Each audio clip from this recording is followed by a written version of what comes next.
All right now. Slick Chizzy starting off a little hot. Par, birdie, par. Last one was a par 3. It's a nice little 3-shot combo. The side piece of success. Now we're on hole 4.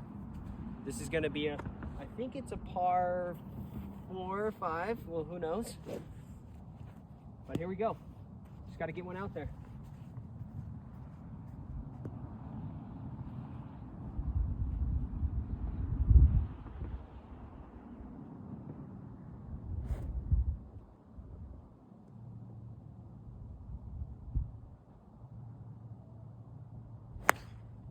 Woo!